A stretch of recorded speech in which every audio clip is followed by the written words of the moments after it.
how you find me.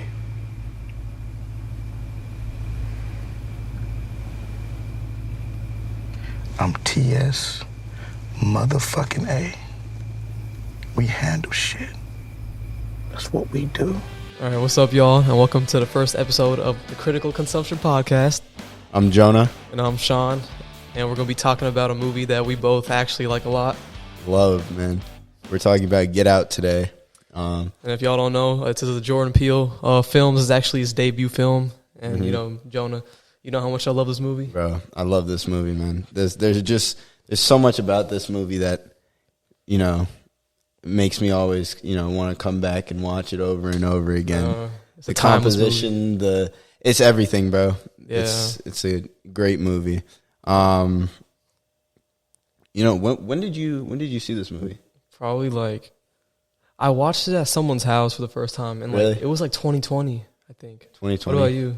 I watched it. I didn't watch it in theaters. Me neither. I actually watched it at AJ's house. Really? Yeah, bro. It was dark. It was nighttime, bro. And we were in his basement, and I remember he's like, "Hey, man," he's like, "Have you seen Get Out?" I was like, "What?" Like, no. What is that? At the time, I didn't watch any horror movies, bro. Yeah. At all. No horror movies. And I wouldn't even consider this it is a horror film, but I think it's more of a psychological thriller. Yeah, I was just about to say that. I never watched movies like that. So I was like, bro, when I saw it, I was mind blown, bro. It was different. I'm not gonna lie, I was scared. It was scary, Yeah, scary it as was hell, scary. hella scary. I think it was scary because of my identity and how it was really a black horror film, which we don't really see. Yeah, bro. But man, enough of that. We're gonna get into it. So we're gonna do a real deep dive of the film and symbolism and implicit themes, deeper meanings, the ending, and then at the end we're gonna rate it and kind of give our thoughts on it and just wrap it up. Yeah. So, I mean, first of all, I think the real core, theme of this movie, the real character that brings us together, I mean, obviously is Chris, but it's following Chris. I think for summary purposes, Chris is the protagonist.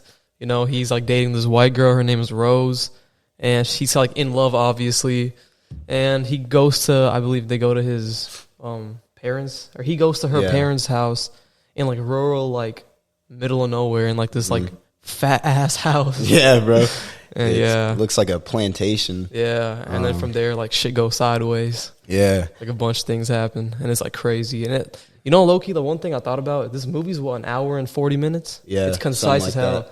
It is. It's the perfect length to it, bro. Yeah, perfect length. Immediately, I mean, bro, the movie starts and immediately we get the scene of Chris and Rose in the car, and they hit the deer, and it's oh shit, it just all they throw it at you immediately. I mean, I think especially the soundtrack behind it, the different sounds and the music he uses, it's immediate thriller vibes. And so, I think the thing that really drives this movie is Chris's trauma and his backstory.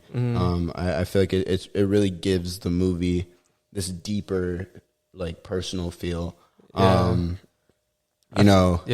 going, my bad. At the beginning of the film, I mean, well, we don't learn in the beginning of the film, but Jordan Peele hints at the fact that once the deer is hit, we see his reaction, Chris's reaction, and it's deeper than just oh shit, we hit a deer.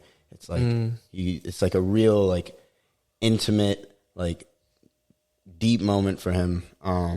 And of course, that's tied to his past trauma with the passing of his mother. Yeah, his mother, I think he was 11 years old, right? Mm-hmm. And his mother got hit, and she was killed in a hit and run. Yeah. And because of that, he felt this tremendous sort of self-guilt that he never was able to save her. Mm-hmm. And that's kind of shown throughout the movie, unresolved trauma. Yeah. And because of that, he does certain things that the viewers why the hell would you do that? But then it makes sense once you realize his mental process behind it. Yeah, I think the structure and the points at which Jordan Peele kind of reveals that Chris is going through what he's going through, it all just makes sense. Yeah. You know, like I said, with the deer scene, we're kind of confused. I'm just like, why is bro like so like tied to this animal that they just hit?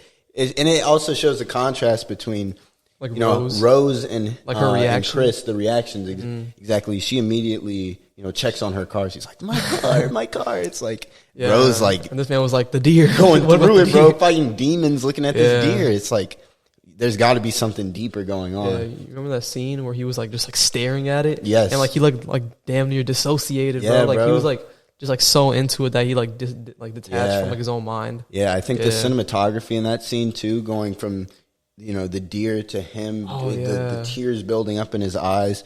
It's like a reflection almost. Yeah, that's like his famous look throughout the film too. Is that like frozen fear face that is just so like polarizing for the viewer. It just invokes so much emotion.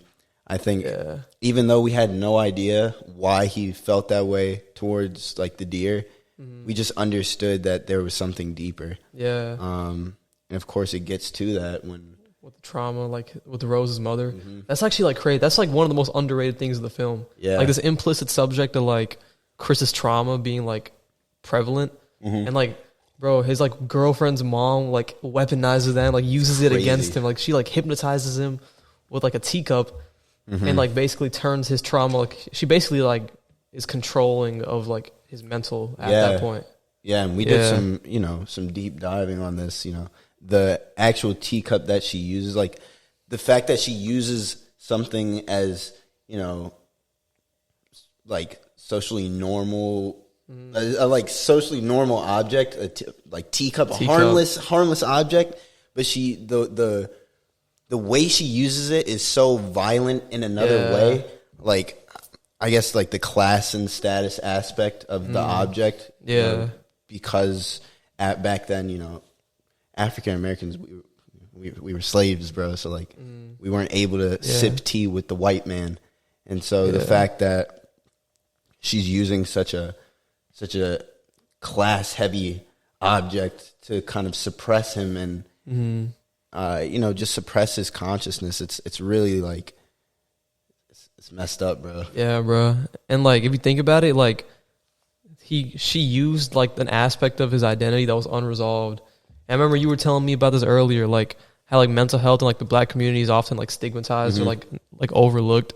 And this could be like an example. That could be like what the genius Jordan Peele like did. Yeah, like, you know what I mean? Like And then because he had that unresolved trauma, like the white lady kind of like took a play on it and like made things worse for him. Yeah, I definitely think that the idea of mental health, being such a dismissed and overlooked topic in the black community plays into this movie so perfectly because of how somehow the quote-unquote whites find a way to weaponize our pain and suffering for more pain and suffering. It's just there's like layers to this messed up, I don't know, pancake, bro. It's crazy, but I think also the symbolism in this movie, bro, it's like insane. It's probably like 10 out of 10 symbolism. Yeah, the littlest things, like we were talking about the deer, like what were we saying, honestly, like the symbolism with that. Yeah, so even though the that moment where the deer was hit kind of focused more on the fact that he was experiencing PTSD with the night his mother died when she was hit by a car. It also the compassion he shows towards this animal is also, I guess, how do I say this? It ties into the fact that he has somewhat of a deeper connection with that animal rather than just, the idea of his mother. It's more of like he feels for this harmless creature. The deer is like the staple animal of like hunting season. You know what I mean? Yeah, yeah. It's a prime like hunted animal. and in a way he can relate in that way as an African American in society, as we were sold and captured and just tortured, and so I think there's that deeper connection that he feels that Rose is unable to feel. Yeah, and bro, the crazy thing is like the deer. You know how it symbolizes that for Chris. You remember how there was deer heads like in the household, like the Armitage household. Yeah, bro, that could symbolize like how like throughout the movie they kind of like just like capture black people and like kind of weaponize them for themselves and like utilize them for themselves. They like I feel like the deer to them. And like the way Rose reacted to like seeing the deer, like who cares, like type shit, like you know what I mean? Exactly, and the way her father reacted when they got back to the house, and she was like, "Dad, like we hit a deer." And he's like, "You know what? That's like one less." Like that just kind of mentality that his race is superior and that it's all that's needed. Like one less deer in a way, weeds, bro. Like just weed them out and leave the pure flowers, which is. Yeah, bro. It's like they probably like hunt them on the regular too, because they had deer heads in their house. So it shows like that they hunt them. It's like, bro, they like it sucks to say, but they like hunt like black people too. Yeah, bro. It's a trophy mentality. It's a trophy thing. They like glorify like the hell out of like just like black people in like a wrong way. Same with deers, bro. Yeah, bro. It's just a form of dominance as well. Just displaying the fact that like you killed off this living thing and have it on your wall. It's like I'm greater. Yeah. I'm superior. That like adds on to like the whole structure of the house, like because they have that shit in their house. Bro, their house is like built like a plantation. It's old, and like there's like a bunch of, I think it's like farmland all over. It's like really like dull colors, and all of like the people who work for them are black too. Like they call them like black servants. Yeah. And like we find out later that they're like actually like the victims of like all the shit they've been doing. But like that kind of just gives it like a vibe, bro. It's like back in like the slavery days where it's like the white man's on top, and now it's like black people are just like here and there. It's like modern day slavery almost. That's what I was gonna say, modern slavery. Because they're all like robotic and monotone, bro. Like they don't have like no personality. Exactly. They stripped them of their personality. They're just like they're like just animals to beings, them. Bro. They're beings, bro. Like flesh. Stripped of their consciousness. Exactly. It's crazy. As we learn later in the film, the Armitage family is stripping these black people of their consciousness and their humanity, and in pursuit of living forever, because they'll take the consciousness part of the brain from older white people, or just white people who choose, that they want to be different, they want to be stronger, they want to be faster, they want to see things differently, and they implement them into these black bodies. Yeah. And so in a way, it's like we're oppressing you, but we're also going to use you. We're going to like utilize your body for our personal gains. Just like to live forever, which is like it's screwed up. It's like a messed up admiration. It's like they like black people, bro. They like them for the wrong reasons. Yeah, it's like, that's what it is. It's like so weird, like liking black culture but hating black people. Yeah. It doesn't make sense. It's like they want to use like everything that they're basically trying to be like black. Like they're taking the body and everything. They're just placing their like consciousness into that, like their brain, I think, like with the transplants and shit. Yeah. Yeah. And you remember the actual auction scene. Yeah. That is like a perfect display of modern slavery. Yeah. I mean, the fact that they were selling, auctioning off black people, like Chris specifically. Bingo. Yeah, and like I remember Rose like took Chris to like the lake, kind of to like drive him away, and made it all like very smooth, like talking to him like, oh, like what's wrong? But it was like a whole trap. Isn't that so messed up? I think that's probably the scariest part of the film is the cunning. Yeah, of, the cunningness, like the cunningness of even at the beginning, like she was like, remember he got pulled over by the cop and he was asking for his license and registration. And she was like no, he doesn't have to. And like the dad is saying like I would have voted for Obama for a third term. Question the whole film. Yeah. It's like, did you mean any of that? And no, like they didn't. And you kind of tell, but when it becomes excessive, like why the hell would you say like I would vote for Obama for a third term like multiple times? I think that's a common trope as well. Yeah, is that to hide the fact that one might be racist. Yeah. They'll find ways like to put it out there. Exactly. Like they don't know the regulation. They don't know how to regulate it, bro. They try. Normally, if you don't have, feelings like that for a race or group of people, there's no need for you to be like, you know what, like, I support you. Like, like, you know, it's just to be expected that you treat everyone equally. Yeah. But it's the fact that they overdo it. It starts to... makes you wonder, like, what the hell, like that's like, kind of weird. It's like unusual. It's too nice. Yeah. And then, bro, remember in the auction, like, the dude was like, black is in fashion. Yeah. Like, why would you, that's like, and like, Chris, that's like weird, like, to anybody. Yeah. And, bro, even in the auction, you remember, like, everybody was wearing red clothing. The symbolism. Yeah, like, you were talking about how it's society. Like, it's like a secret society. In this case, it's like fucking, it's just a bunch of, like, white people. Come on, we're having fun here. Bro, but you know what I mean? It's just a bunch of, like, white people, like, racist old white people. Yeah. I think some of them people had, like, tie or, like a little piece of clothing on there. Some people had, like, shoes, like, socks, if I'm not mistaken, like, little, like, unnoticeable things.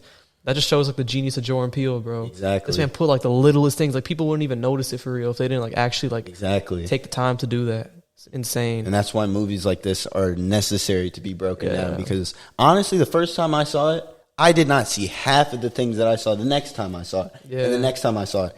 Which is why I think this film is so special. Because every time I watch it, even now, I find something new that I like missed out on the last time. Yeah. And it's like, I don't know, man. That's the like genius behind directing and producing. It's like raw replay value. Yeah, you could like just watch it over and over again. And you don't even got to watch it to watch it. You kind of, like, if you want to learn something new, you could just watch it again and, like, kind of like look for certain things of the movie. You know what I'm saying? Man, that deserves a... You know what I mean, bro? Like, yes, sir. It's to be appreciated. Yeah, honestly, and for this to be his debut film, that's like wild. Like, can you believe that? I can't wrap my head around that. This was his first film, and it's a masterpiece. It's an absolute masterpiece. That took, like, I don't know what goes on in that man's brain to think of that. And what's crazy is, like, it's all based off of, like, real things that actually happened, which is like he's experienced. Yeah. Which is, it just makes it historical thing, historical aspects, like his identity as a black person, like microaggressions, all that stuff combined. Yeah, it's just crazy. And that's why I think with directing in general, a production, bro, we're not going to talk about the voice crack. The production of a film or the directing, the writing is enhanced by one's personal experiences. Yeah. If you write, even in writing, if you write about something that you've experienced, it'll be 10 times deeper than writing about something you know nothing about. And so I think that personal experience aspect is definitely, like, prevalent in this movie. You can definitely, you know that this was directed by a black man. Yeah.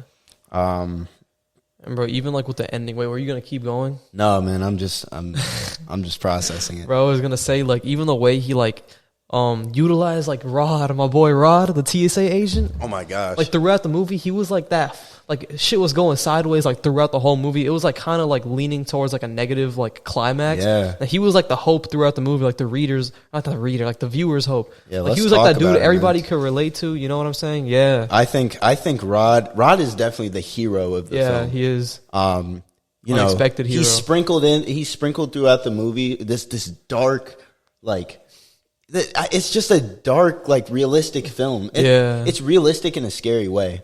But you have, you know, this funny ass black dude who's just making these jokes that just make you smile and like give somewhat like of hope that it will end well. We call characters like him Deus Ex Machina. For the ending specifically. That's the ending specifically, you know, that end scene where, you know, Chris was on Armitage. Rose. Chris was on Rose, like about to like choke her to death. Yeah. And then you see like a cop car, and of course, like given like the racial climate of today, like everyone was like, oh, it's probably gonna be a white cop. Exactly. You know how it looks like if it's just a black man on it. And even Rose was like smiling, like she was like help. Knew. She played into like the scene. She was like, which like, was help. Scary. Yeah. And then I thought like a white cop was gonna come and just like shoot him instantly, and like that's how the film would end. And Jordan actually talked about this. I remember he mentioned that he had multiple endings and an idea when he was making the film. And at first he was going to make it so that Chris actually gets shot and killed by a white officer. But I think due to, like you said, the cultural climate, it just didn't seem, even though it was real, like realistic, that really is what unfortunately might happen this day. He wanted to leave like a positive tone to the film, which I really enjoyed, honestly. I like that too. I think that helps, you know, with it kind of restores your faith, and it makes you like Like, of course, like he said he would have wanted you to end the movie. Like, if he did the other scenario, you would have ended it like, damn. Yeah. You know what I mean? That's just like how life is. Yeah. But in this case, it's kind of like the same. Bro, Chris has been through like the whole movie, he's just been going through his own shit. You have those movies where like you really enjoy them, but you know how the ending is, and you're like, oh, like I don't want to watch the whole movie just because the ending is so sad. Yeah, exactly. So, which is why I think this movie has such great replay value. Besides the fact that you uncover different things every time. Yeah. I mean, bro, the ending is so satisfying. Like the fact that it's Rod too, and he ends with a someone everybody loves. Yeah, like funny dialogue. He's just like, T.S. mother A, bro. It's like, yes, bro, because Rod isn't taken serious. I was just about to say film. that. Like the and cops, it plays on the fact tweaking. that black trauma is not taken seriously. Yeah. And I think they were black by black people. They were black people themselves too. Yeah, they were just like not. They were laughing black at people them. and a Latino. Yeah. And they just like laughed at him. Yeah, and like just instantly, he was like barely done talking, and they just started laughing. They were like good one. Yeah. You know what I mean? They were like, that was condescending as hell. I would have been so pissed. She was like, you know what? Hold on a minute. Brought her officers back in just to laugh. Bro. That's crazy. Like, and it shows, bro, that honestly, I really value that scene just because it also shows that it's not just white people who are, like perpetuate out for black this. people. Black people, like, everyone. I don't know, man. I think it's just like hatred is not limited to one like group, like race. Exactly. And like there's such thing as black on black hate. It's white on white hate. It's like, although, it may be majority white on black. Yeah, and that isn't limited to just white people. Exactly. Because then people could be like, oh, like I'm not. Like people can like give themselves like a bye almost just because of like their skin color. Like, I think that's a very undervalued scene. I think that scene's actually really important. Just to think about. But man, overall, I mean, like with the rating and everything. I have to give this movie an A+. Me too. I think this is like one of the few Easily. like 10 out of 10 flawless movies I've ever seen. And A+ is not handed out lightly. Yeah. That like this movie earned it, bro.